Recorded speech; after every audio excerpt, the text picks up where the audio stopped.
FIFA world cup 2026 ஒரு வழியாக இன்றைக்கி முடிவுக்கு வந்திருக்கு. ரொம்ப எதிர்பார்க்கப்பட்ட இறுதிப் போட்டியில் ஸ்பெயின் 2வது முறையாக சாம்பியன் ஆயிருக்காங்க.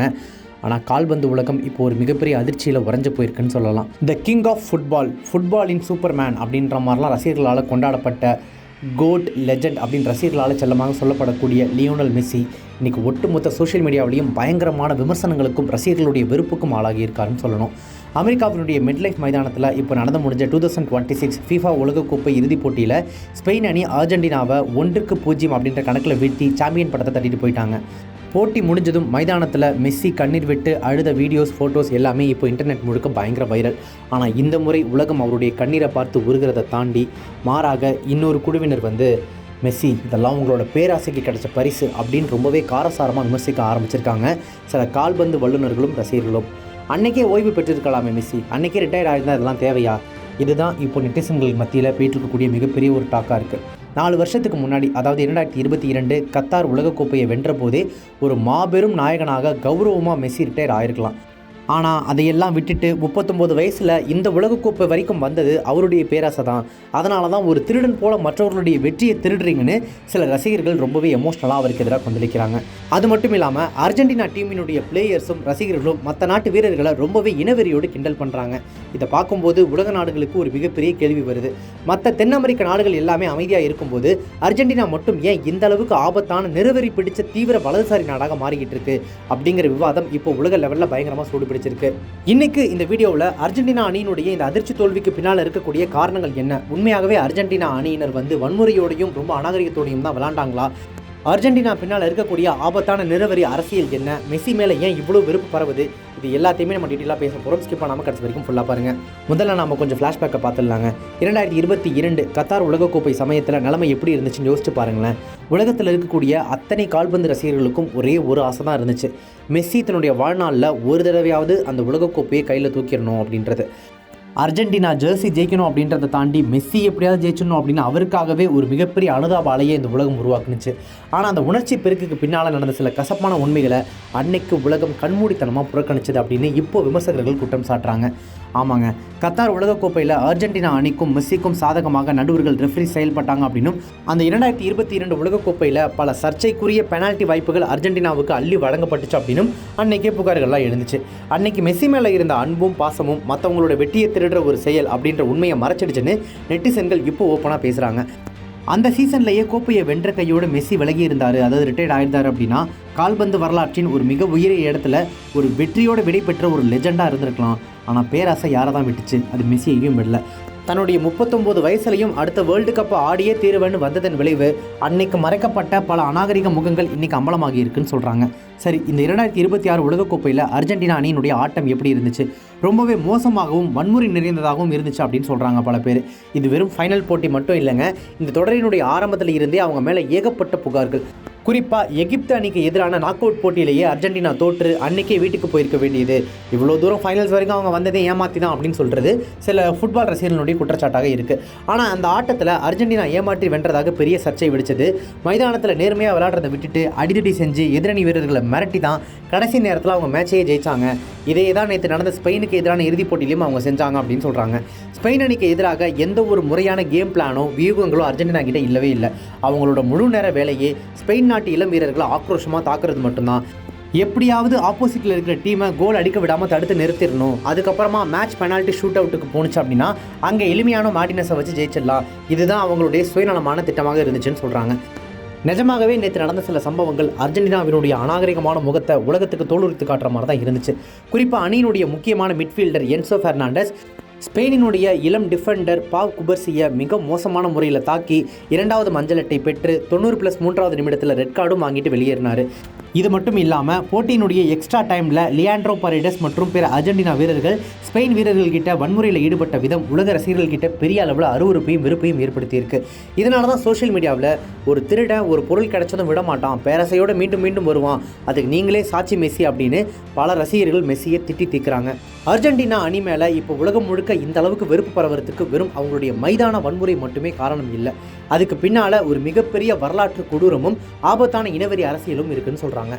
அர்ஜென்டினா ஒரு லத்தீன் அமெரிக்க நாடாக இருந்தாலும் பிரேசில் அல்லது கொலம்பியா போன்ற அண்டை நாடுகளை போல தங்களை இடதுசாரி நாடாக அடையாளப்படுத்திக் கொள்ள அது வரலாற்று ரீதியாகவே மறுத்துட்டு வருது.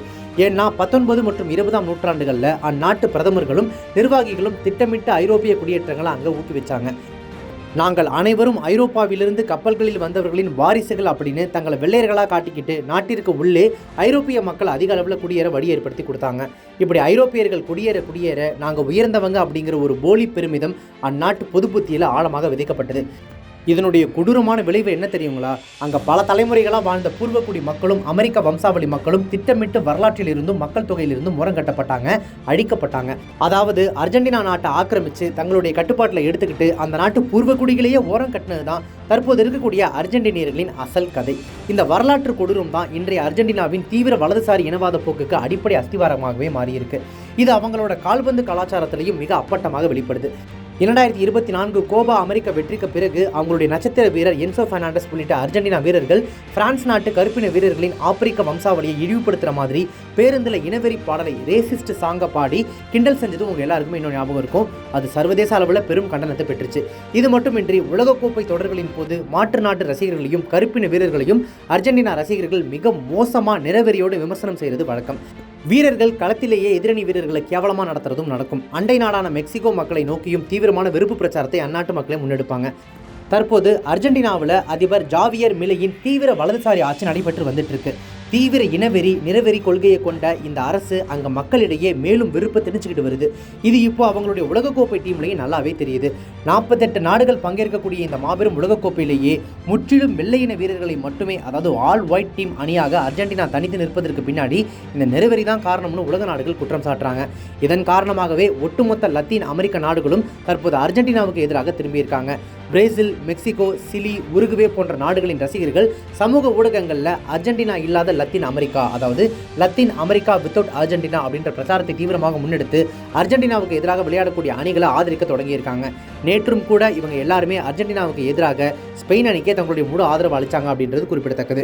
இந்த உலகக்கோப்பை தொடர் முழுக்க 39 வயதான மெஸ்ஸி 8 கோல்களை அடிச்சிருந்தாலும் பல சமயங்களில் கோல்ஸ் அடித்து தன்னுடைய டீமை வெற்றி பாதையை நோக்கி அடைச்சிட்டு போயிருந்தாலும் நேற்றைய இறுதிப் போட்டியில் ஸ்பெயின் அணியினுடைய இளம் வீரர்களான லமின் யமால், நிகோ வில்லியம்ஸ் ஆகியோருடைய அசுர வேகத்திற்கு முன்னால் ஓட முடியாமல், பந்த பாஸ் செய்ய முடியாமல் மெஸ்ஸி ரொம்பவே திணறினார் அப்படின்றத நம்ம கண்கூடாவே பார்த்தோம். போதாக்குறைக்கு என்சோ பெர்னாண்டஸ் வெளியேறிய பிறகு அர்ஜென்டினா அணி 10 வீரர்களாக குறைந்த போதிலும் நேர்மையாக விளையாட நினைக்காம ரொம்பவே சுயநலத்தோடு தான் விளையாடினாங்க அப்படின்னு ஃபுட்பால் ரசிகர்கள் சொல்கிறாங்க. இதுதான் அவங்களுடைய தோல்விக்கு முக்கியமான காரணமாக அமைஞ்சதுன்னு கால்பந்து வல்லுநர்கள் இப்போ புள்ளி விவரங்களோட குற்றம் சாட்டுறாங்க. புள்ளி விவரப்படி பார்த்தீங்க அப்படின்னா ஸ்பெயின் அணி அர்ஜென்டினாவின் கோல் போஸ்ட்டை நோக்கி 20 ஷாட்கள் அடித்து மிரட்டியிருக்காங்க. ஆனால் அர்ஜென்டினா வெறும் ஒரே ஒரு ஷாட் மட்டும் தான் அடிக்கவே முடிஞ்சது. பரபரப்பாக போயிட்டு இருந்த ஃபைனல் மேட்சினுடைய 106வது நிமிஷத்தில் ஸ்பெயினோட ஃபெரன் டோரஸ் அடித்த அந்த மரண மாசான கோல் அர்ஜென்டினாவினுடைய அத்தனை தந்திரங்களுக்கும் வைக்கப்பட்ட ஒரு முற்றுப்புள்ளியாகவே பார்க்கப்பட்டது. இப்போ ரசிகர்கள் எல்லாருமே மெஸ்ஸியினுடைய பழைய வரலாற்றை தோண்ட ஆரம்பிச்சிருக்காங்க.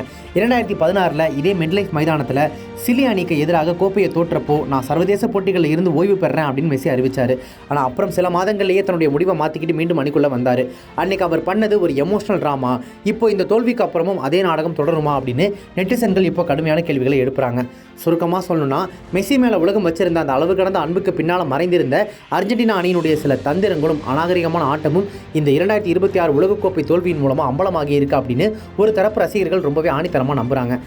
கௌரவமாக ஒரு மாபெரும் சகாப்தமாக ஒரு மிகப்பெரிய வெற்றியோடு விடைபெற வேண்டிய மெஸ்ஸியின் பெயர் இன்னைக்கு சமூக வலைதளங்களில் பல கோடி ரசிகர்களுடைய வெறுப்போடும் ஏமாற்றுக்காரர்கள் அப்படின்ற அவப்பெயருடைய முடிகிற நிலைமைக்கு தள்ளப்பட்டிருக்கு.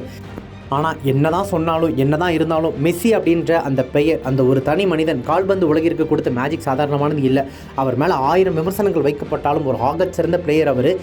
கோட், த லெஜெண்ட் அப்படின்ற மாதிரி ரசிகர்கள் கூப்பிட்டு கொண்டாடக்கூடிய எல்லாத்திற்குமே தகுதியானவர் தான் மெஸ்ஸி அவர்கள். ஆனால் ஸ்போர்ட்ஸ் அப்படின்னு வரும்போது நேர்மையும் சரியான நேரத்தில் விலகக்கூடிய கௌரவமும் ரொம்ப முக்கியம் இல்லையா? விளையாட்டு அப்படிங்கிறது உலக மக்களை இணைக்கக்கூடிய ஒரு பாலம். அதை மறந்து போலி பெருமிதத்தாலையும் தீவிர வலதுசாரி அரசியலாலையும் நிறவெறியாலையும் அர்ஜென்டினா ஒரு மோசமான நாடாக மாறி வர்றது உலக கால்பந்து ரசிகர்களிடையே பெரும் கவலையையும் கோபத்தையும் ஏற்படுத்தியிருக்கு. இதனால தான் அவங்க நேற்று ஃபைனல்ஸில் தோத்தப்போ உலகமே அது ஒரு திருவிழா மாதிரி கொண்டாடுச்சு. மெஸ்ஸியினுடைய இந்த சோகமான முடிவுக்கு அவருடைய பேராசை தான் உண்மையாகவே காரணமா? மெஸ்ஸி மேலேயும் அர்ஜென்டினா அணி மேலேயும் வைக்கப்படக்கூடிய அந்த குற்றச்சாட்டுகளை நீங்கள் எப்படி பார்க்குறீங்க? உண்மையாகவே அர்ஜென்டினா அணியினர் ரொம்ப வன்முறையுடனும் அதீத அநாகரிகத்துடனும் தான் விளையாண்டாங்களா?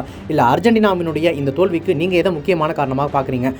அர்ஜென்டினா அணியினுடைய இந்த ஆபத்தான இனவெறி அரசியல் மற்றும் வன்முறை ஆட்டத்தை பற்றின உங்களுடைய கருத்துக்கள் என்ன? மெஸ்ஸி மேலே வைக்கப்படக்கூடிய விமர்சனங்கள் சரியா, இல்லை அதையும் தாண்டி காலத்துக்கும் கொண்டாடப்பட வேண்டிய லெஜண்ட் தான் அவரா? இந்த அர்ஜென்டினா அணி பற்றின, மெஸ்ஸி பற்றின உங்களுடைய கருத்துக்களை மறக்காம கீழே கமெண்ட் செக்ஷனில் ஷேர் பண்ணுங்கள். இந்த மாதிரியான செய்திகள் மற்றும் தகவல்களை ஒன்று கொண்டு தெரிஞ்சுக்கணும் அப்படின்னு நினச்சிங்கன்னா நம்ம சேனல் உடனே இப்போவே சப்ஸ்கிரைப் பண்ணிட்டு மறக்காம ஃபாலோ பண்ணிக்கோங்க. Subscribe to One India and never miss an update.